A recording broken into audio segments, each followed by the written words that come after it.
Salut, bienvenue sur Be My Guest, le blog qui vous cuisine.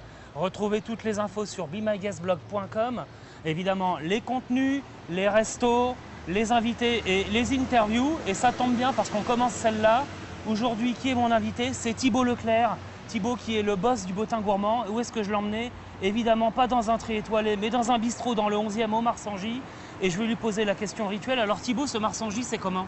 C'est pas mal, ça pourrait même être très bien, mais c'est pas mal. Ouais. Je pense que le patron confond tête de cochon pour l'assiette et tête de cochon pour l'ambiance, mais autrement c'est très bien. Il y a eu un petit hiatus sur l'onglet qui n'était pas tout à fait acéraci, c'est ça l'idée? Je pense. Mais on n'avance que par la critique et le patron a l'air de prendre ça comme une offense personnelle, c'est idiot. Oui, mais je pense qu'il y reviendra de par lui-même. J'espère. Enfin, en attendant, vous êtes plutôt un amateur de bistrot, d'après ce que j'ai cru comprendre, donc ça vous sied plutôt là. J'adore. Je pense que l'âme de Paris, ça reste les bistrots et les brasseries. Je suis un amoureux des bistrots et des brasseries. D'accord. Et en plus, celui-là, vous n'aviez pas été apparemment. Je ne connaissais pas. Ah ben voilà un de plus. Ah ouais, je suis toujours assez curieux. Bon, bah vous pourrez y retourner, vous verrez s'il a toujours une tête de cochon alors. Bah, il me dira qu'il est plein, il ne me donnera pas de réservation. Thibaut, vous êtes le boss des éditions du Bottin Gourmand. C'est les 25 ans cette année.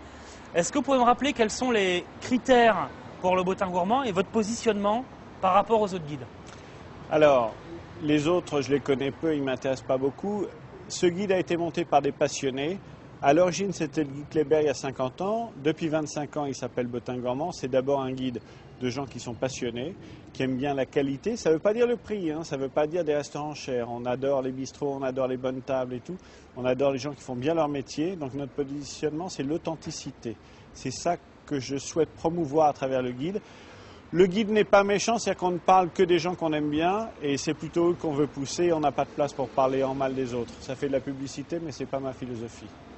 Et c'est quoi votre rapport aux restaurateurs qui refusent que vous payiez ou ce genre de choses? Alors, on n'accepte pas. C'est-à-dire que le restaurateur, on doit être dans une relation d'égalité.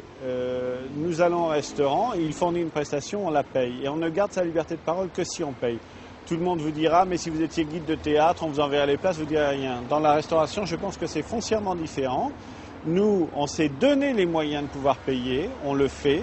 Il n'y a pas de restaurateurs qui pourront vous dire qu'on ne paye pas. J'ai toujours sur moi une somme d'argent liquide au cas où un restaurateur me dit « Écoute Thibaut, ça fait 20 ans que tu viens, on ne va pas te faire payer aujourd'hui. Je ne veux pas savoir, on paye parce qu'on garde notre liberté de parole. » D'accord, donc c'est un business où il y a une éthique. En parlant de business... Non, je ne suis pas sûr que ce soit un business où il y a une éthique, mais je pense que chez certains, il y a encore une éthique, ce qui n'est pas pareil. Ne profitez pas de nous pour donner un label de qualité à une somme de gens. Je ne donne aucun label à personne. Voilà. Mais je voulais rebondir sur le business. L'année dernière, vous avez sorti un guide des restaurants d'affaires à Paris. Oui. C'est quoi le concept? Pourquoi en fait? Le principe est le suivant. Ça coûte très très cher de produire un guide si vous voulez le faire de manière honnête. Donc ce que nous faisons, c'est que derrière nous sortons des développements de chaque guide. Par exemple, là, nous préparons un guide pour les voileux, les adresses des ports. Nous sortons un guide avec Pirelli autour du pneu. Nous sortons un guide des bistrots. Et nous avons sorti un guide des tables d'affaires, c'est-à-dire tous les restaurants qui ont une offre spécifique pour les hommes d'affaires. Les hommes d'affaires ne veulent plus payer des additions faramineuses au bureau. Dans toutes les entreprises, on sert les notes de frais. Donc, on leur dit, voilà, toutes les tables où il y a un menu à faire, vous pouvez déjeuner facilement, à un prix qui est défini, dans de bonnes conditions. Donc Thibaut, vous êtes multicasquette, vous êtes aussi derrière un événement qui commence à pas mal vivre d'après ce qu'on me dit, ce sont les Wine Women Awards. Alors pourquoi, comment, expliquez-moi le concept. Alors le principe, c'est contrairement à ce qu'on pense, les hommes sont les plus visibles dans le vin, mais les femmes jouent un rôle essentiel. Et donc le principe des Wine Women Awards, ça a été de permettre de donner une visibilité à l'action des femmes dans l'univers du vin. Les femmes dirigent des grands domaines. Mouton, c'est une femme. Margot, c'est une femme. Mais il n'y a pas que ça. Dans la vie de tous les jours, les femmes ont un rôle déterminant, d'abord dans la reprise des domaines, mais aussi dans les achats de vin. Elles ont une sensibilité qui est différente, on va être très clair. À la maison, fréquemment, je vais demander à ma femme d'arbitrer un conflit sur une bouteille, une qualité, un vin. C'est une autre approche, moins technique, beaucoup plus sensitive et qui a beaucoup plus d'intérêt.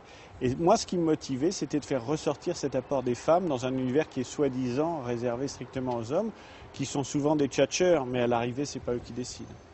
Il y a autre chose que vous n'envisagez pas d'arrêter parce que vous venez juste de le commencer, c'est qu'apparemment, quand vous ne mangez pas, quand vous ne buvez pas, quand vous n'êtes pas en famille, quand vous ne chassez pas, vous élevez des vaches. Oui, c'est vrai. Est-ce bien sérieux?